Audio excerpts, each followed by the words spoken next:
اگر کوئی ملازمت کے لیے اپنی سی وی دے اور اس کی مہارت دیکھ کر یہ اندازہ ہو جائے کہ وہ موزوں نہیں ہے تو کیا اس کی سی وی لے لینی چاہیے اور بعد میں اس کاغذ کا کیا کیا جائے؟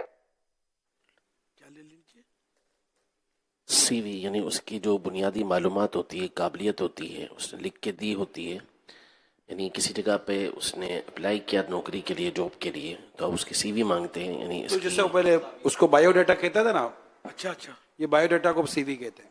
اچھا اچھا، یعنی میں سوال پورا سمجھ نہیں پایا ہوں، آپ جواب دے دو. مفتی صاحب سمجھ نہیں پایا ہوں. نہیں، وہ سی بی اور سی ڈی مجھے نہیں سمجھ آ رہی ہے. آخر میں سمجھ نہیں آ پایا کہ کیا کہہ رہے تھے کہ اگر وہ جاب کے لائق نہیں ہے تو اس کی سی وی لے کر پھر کیا کرنا چاہیے، جملہ سمجھ نہیں آیا. اچھا سوال جناب دوبارہ چاہتا اچھا، سوال لے کے فائل اپنے پاس رکھ لینی چاہیے. اگر کوئی ملازمت کے لیے اپنی سی وی دے اور اس کی مہارت دیکھ کر یہ اندازہ ہو جائے کہ وہ موزوں نہیں ہے تو کیا اس کی سی وی لے لینی چاہیے اور بعد میں اس کاغذ کا کیا کیا جائے؟ اچھا اچھا، وہ ہے کہ وہ موضوع نہیں ہے، یعنی کہ وہ لائق نہیں ہے. تو مہارت کا لفظ جو نہیں ہے کنفیوز کر رہا ہے. یعنی جس کا بایو ڈیٹا لیا، سی بی بولتے ہیں، سی وی. اچھا، تو اس کی سی وی لے لی یا اس کا بایو ڈیٹا لیا اور اب وہ قابل نہیں تھا کہ اس کو وہ عہدہ یا وہ کام سونپا جائے، ہے نا، ملازمت میں سمجھو انٹرویو میں وہ فیل ہو گیا. اب جو اس کا بایو ڈیٹا لے لیا ہے تو اب کوئی وہ مال تو نہیں ہوتا بایو ڈیٹا.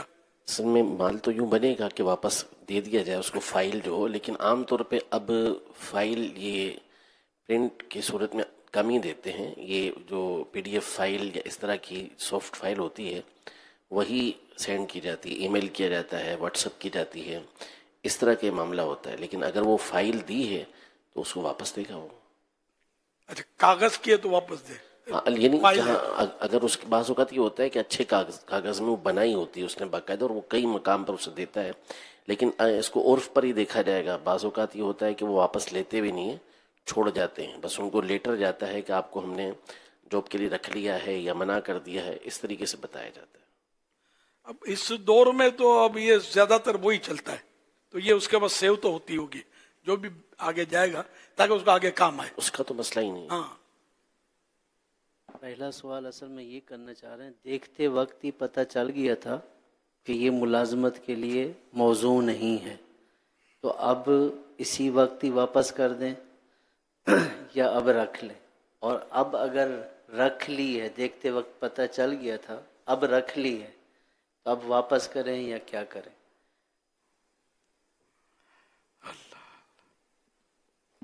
اصل میں فوری منع کرنا یہ ممکن بعض اوقات نہیں ہوتا کہ وہ کہیں گے کہ ابھی تو آپ نے کچھ دیکھا ہی نہیں، معلوم ہی نہیں کیا اور آپ واپس یوں کر رہے ہیں. تو ہوتا یہ عام طور پہ کہ اسے سی وی اس کی رکھ لی جاتی. اور یہ چیزیں ہوتی عمومی طور پر اس طرح ہیں کہ واپس عرفاً کی نہیں جاتی. ہاں کوئی اچھی اس نے فائل بنائی بھی ہو تو بسا اوقات پھر وہ واپس لینے آ جاتا ہے، ورنہ اس کو صرف لیٹر ہی جاتا ہے کہ جاب کے لیے آپ رکھ لیے گئے ہیں یا آپ کو ریجیکٹ کر دیا گیا ہے. اگر اس نے ہارڈ کاپی دی ہے سی وی کی اپنے، تو ضرورتاً اس کو واپس دے دی اور اپنے کو ضرورت رکھنے کی ہے ہی نہیں تو پھر دے دینے میں حرج بھی نہیں ہے.